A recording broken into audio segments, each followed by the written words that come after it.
Okay, in this video today, we are going to talk about how to actually covet,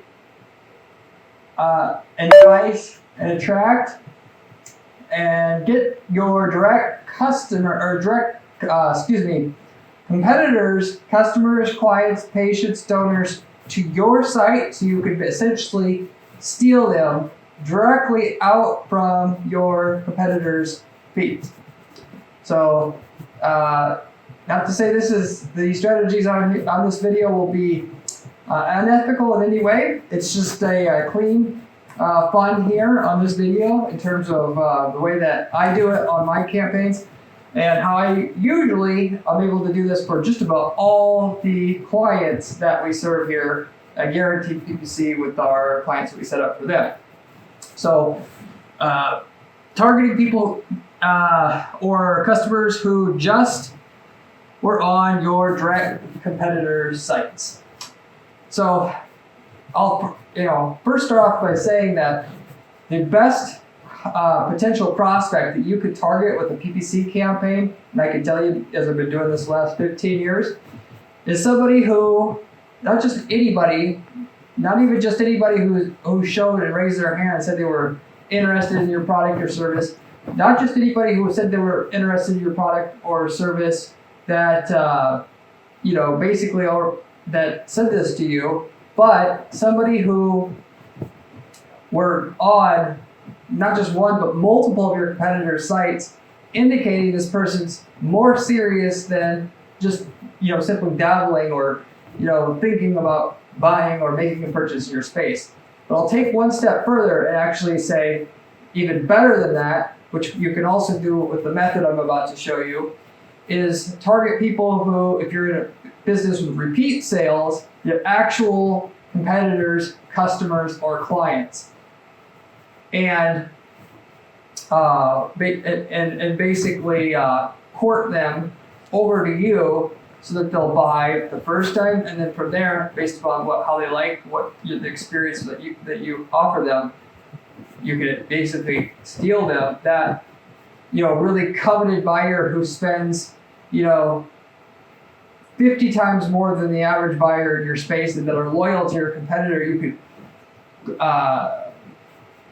court them over to you using these methods, which if you could do that and you're in the type of business where you do have repeat customers, you're a clothing brand, those are the buyers that you want. You don't want the fleeting buyer who just buys once.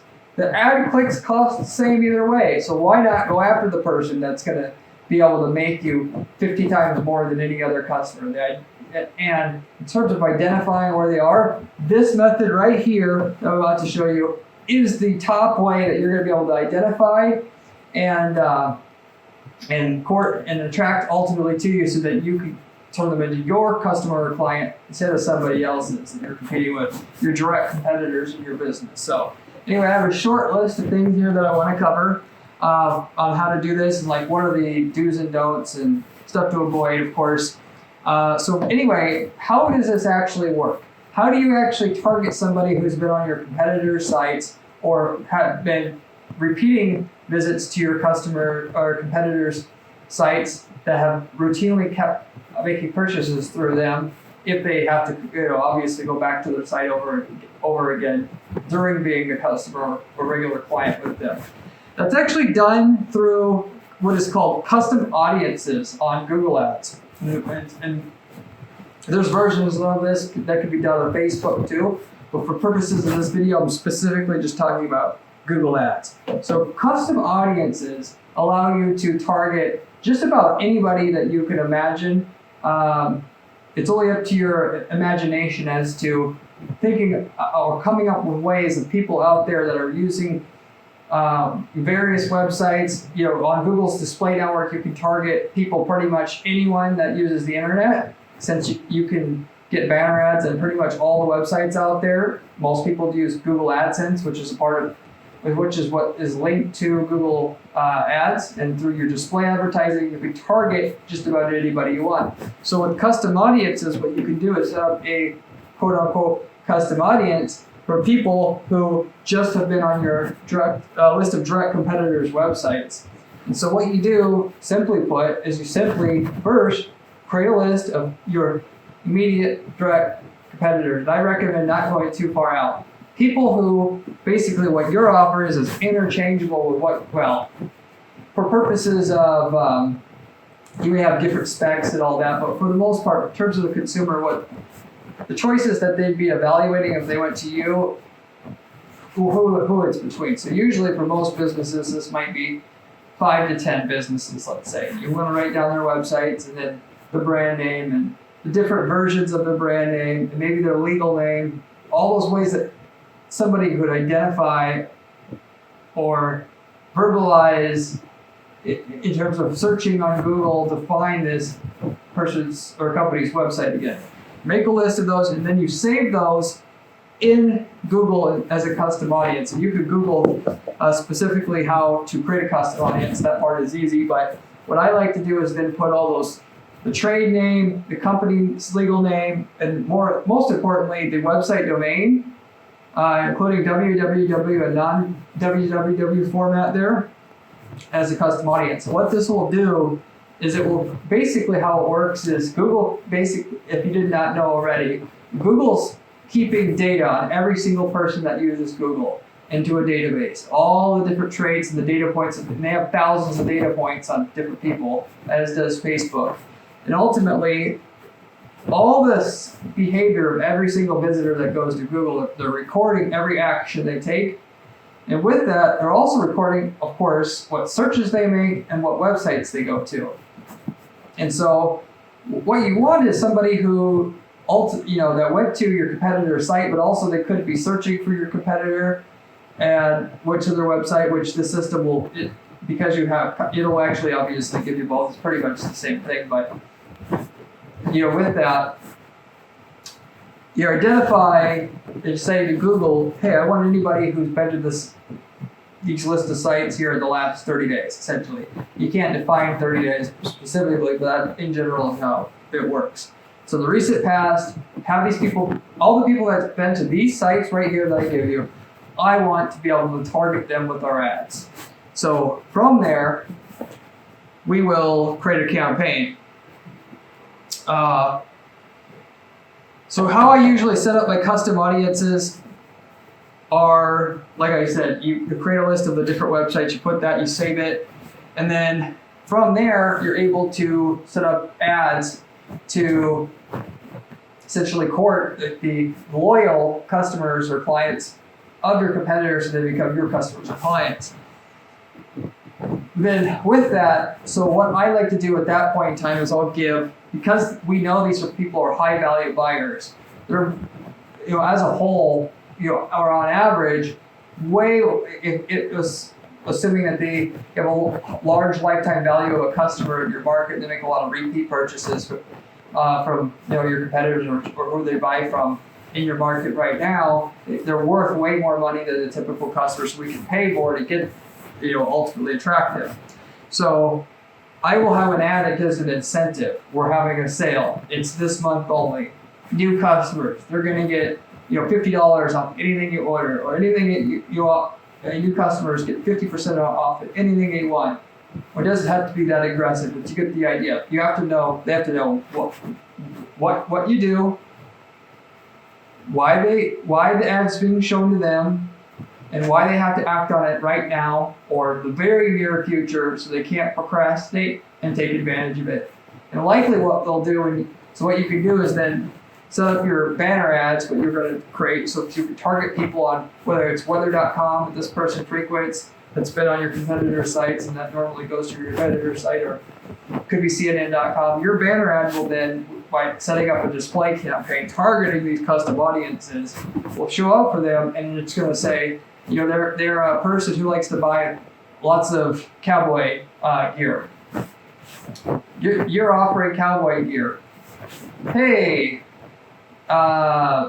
you can't, it's a little creepy if you say, hey, cowboy, but you can certainly, imply that you're, we're doing a promotion for new customers, and this is what it is. It doesn't have to say new customers per se. It just has to say, this month only we're offering this to people, and then that gets people to click. And a lot of times what people don't recognize, first of all, about display advertising, whether it's remarketing or what I call first click advertising, ads that show up for people who have not been to your site yet to attract them to become customers or clients for your site or brand. That people, most of the time what people do is they click the ad, they end up on the website, and then they won't buy right away. So if they know you have an offer like that, they'll look around, they'll say, maybe they know about you, maybe they don't. But now they know you exist for sure, right? You know that they normally buy or are looking to buy or in the market at the very least for what you sell. They now know you are offering something that the competitors are not. And so that just goes into the back of their mind to where when they eventually make the decision to buy next time, or when the sales cycle usually ends and they're going to make their 0 point of decision making process of deciding to buy, or when they gather the money or whatever, you're subconsciously in their mind. And beyond that, on top of that, what I usually do, obviously, you have to follow that up. So once they've been there, they can keep seeing that ad while they're normally in business until they make a purchase. It's easy to have an ad like that show up for new customers, and once they make a purchase, the ad can shut off and they'll never see it again. But then you got them as a customer. Once you got them as a customer, they're like 5 times more likely to buy again. And then buy again, they're 5 times more likely to buy again. That just keeps going. So if you have repeat purchases, and then those stats, I can't remember the exact stats on that, but it's something really pretty much like that in terms of the scale of the likelihood of the next purchase occurring after each respective purchase goes. It's an exponential curve. So you keep following them up until they purchase. First, if you know that the typical sales cycle window people research before, the research that they do before they buy for you in your market is 60 days, well, then you'll want that to show up for basically 90, let's say, just a little bit more. And so that you target people and then you follow them up. Ideally, to have the ad, and I know it sounds excessive, 20, 30 times over that 90-day period, spaced out. You can set the ad frequency in your display campaign to show only, you can set it so it really only will show 30 times to each person, but for the most part it costs, if your ads are set up the way that I said, and you have a really enticing offer that's super targeted like that, the click-through rate will be closer to 1%. I've done this over and over again now. And then therefore, because cost per click is directly related, or click-through rate is directly related to cost per click, your cost per click will be about 10-20 cents. And so you're paying 10% to get your best buyer in your market now to your website. And basically you can get a customer that normally costs you what you got to get a customer anyway, but now spends 5 times more than the other customer or whatever, or just allows you to scale your campaign a lot more, because instead of waiting for people to click on your ads, which no matter how big of an ad campaign you have running on Google search at least or whatever, you're still not going to get even half the sales of having a campaign like this running for you constantly, with the little bit of extra information that I have attached, I'll get to here in a minute to expand that even further. But that's the general mechanism of how to set up a competitor campaign. So what kind of results that you see from this? I touched on that just a little bit ago, my last statement. Basically, if you're doing $1 million a year in sales on Google search, using this method here alone, you might be able to kick it up to 1.5. And if you use it with this other method here I'm going to talk about, you can kick it up to 2-3 million. Literally, you're talking about double, tripling your sales using display ads, something that most people don't think actually work. And so I gave you the method for what you're doing is you're creating a sales funnel that's going to first attract your best customer in your market to you. And then of course, after they buy, you can have other ads that get people to keep purchasing from time to time. If people buy more than once from you, what I'll usually do is I'll have an ad that just shows up for your customers after they initially buy, that every 3 months you have a similar promotion. This month only, we're offering 10% off. And then the same thing, they click on it, they don't buy right away, you follow them up, then they purchase, and all the ads shut off until the next one that I do. And then you can actually really get the lifetime value of the customer up that way. But the next thing on my list here is, so you take that mechanism and you add it to a So a lot of people that, because they're big on Facebook, run lookalike campaigns on Facebook. Google has something similar called a similar audiences similar audiences, which would take place or compete directly with these custom audiences that you can create. And that basically allows you to have Google look at all the people that went to your site in the last, let's say, 30 days or 180 days. Look at all the data points they have on all of them, see the similarities, and then find other people with those similar data points as well, and then show the ads to them. Now that works okay, but when you do similar to all visitors, not always does that work the best. What's way better is if you can do similar to all customers, because there's a big difference between somebody that gets to your site, was browsing, and very much so in a lot of spaces that obviously if you're looking for a part to repair a toilet, you're not there for entertainment purposes, so it'd be a little less applicable. But if you're a clothing brand, a lot of people are just looking around. That's how it works. And specifically what I'll try to do then by default is I'll run these direct competitor campaigns, if you would want to call them that, until I'll have at least 1,000 customers. From there, I'll create a similar, which you can't create, but Google automatically propagates in your audience targeting menu in your display campaigns after a period of time. They'll let you have similar to all visitors at first, but eventually we get enough purchasers, like 1,000 or more, you can get a similar to purchasers audience, and then I'll run with that. So the targeting the direct competitors is very efficient at first. That probably will work right away for you, or within the first 6 months of running it on a test or trial basis. And then you could scale that up, which might take you from 1 million to 1.5, like I said. And then with this, targeting your with that display campaign method that got your initial display advertising system going, or your funnel going, you can expand it even further with this, and it won't just target people who've been on your competitor sites, but it'll target people who have been on your competitor sites, multiple of them, of course, and actually give you the added data points of those people that targeted your competitor sites purchase. So it's like a double whammy. And at that point in time, you might be able to scale from that 1 to 1.5 that you got before, from 1.5 to 3 million. So you can literally triple your Google search campaigns, search/shopping, if you want to call that, Google search advertising with the display advertising, using this exact model that I described to you. And so, just targeting similar to all visitors compared to this targeting direct competitors. This right here with the direct competitors will be literally like 5 times more profitable than just targeting what Google finds the similar data points to all your visitors is. And ultimately, the similar to purchasers won't work as good if you don't do just custom audiences first, because the quality of the customers you're getting are better. There's better data for them to look at.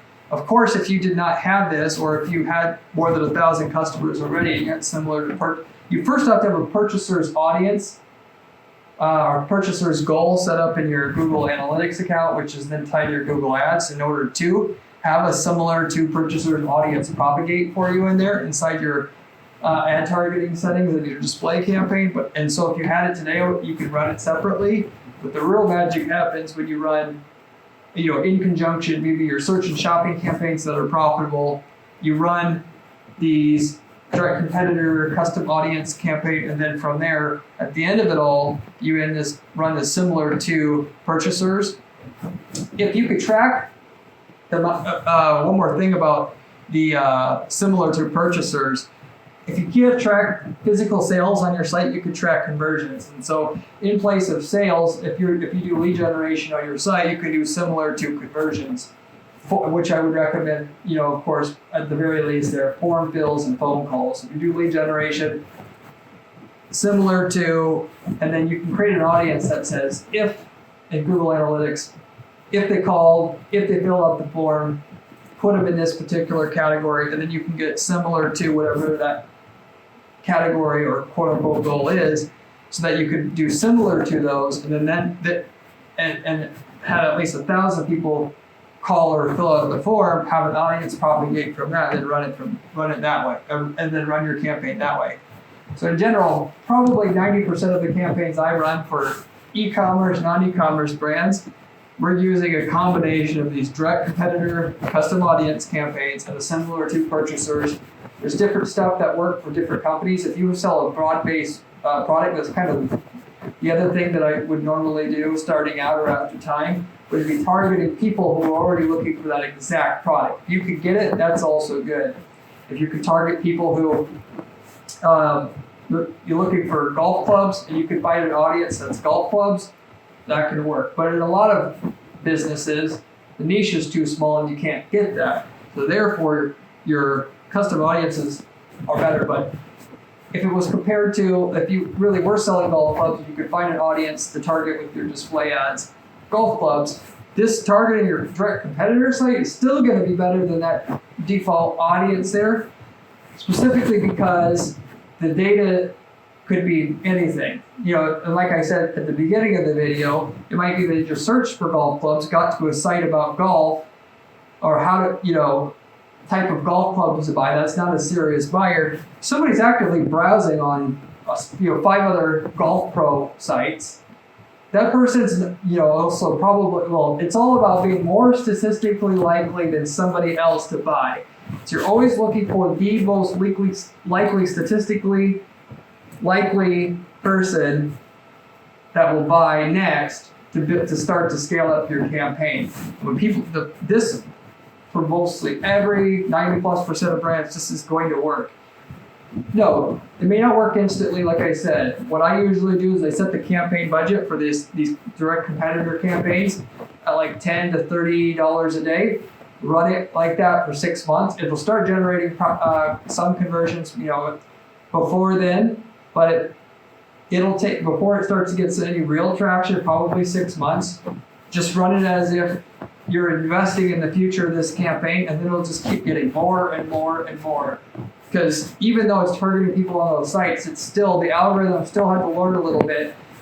There's all these other data points about, in terms of the people that have been on the site, what are their other traits?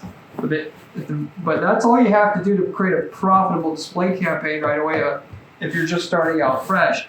And using that to feed, you create an audience for people who bought, first of all, so that you can show those ads up to your competitor's audience until they buy your offer that you offered them, and then have the ad shut off. You get 1,000 of those, or have contacted you already, and then expand your audience targeting to that in your display campaign.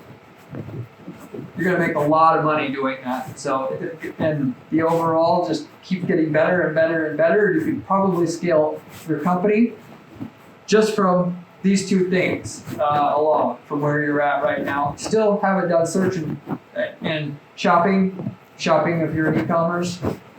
You of course want to start there, because ultimately, as I've told many people before, if you run a display campaign to the people, they ultimately say, okay, I'm ready to buy from that company. They go back to Google, they search, they can't remember your exact brand name, and they're trying to find it, and they don't find anything there. Guess what? They're going to go to your competitor anyway. So that's the bottom of your funnel, and you got to have that set up first. You always have to set the bottom of the funnel up first, so that you have all the holes plugged in the bucket. Usually for me, that's targeting people with a specified campaign, just for people who get to the cart and abandoned with an offer that shows up just for those people, and make sure those people don't stray. And then it's, of course, getting the people, the brand campaign. So if they got to our site, they can't remember what the brand name is, they misspell it, Google's got us covered, our ad will show up, we'll be able to get those people. Then it's, of course, the people who are already actively searching for the exact category of things we sell and the exact specs of the things we sell within it. Then once we've done that, we target our competitors. Once you have all that other stuff prepped, this works virtually every time targeting your competitors. And from there, you got that and then you get to, the fifth thing down the line, you start targeting the people that came through that whole mechanism, essentially, that worked. Game over. You're going to make millions of dollars in sales a year once that's scaled up. Might take that whole process of building your campaigns, being patient, 2-3 years to build up, but the profits and the sales are there. Trust me, they are.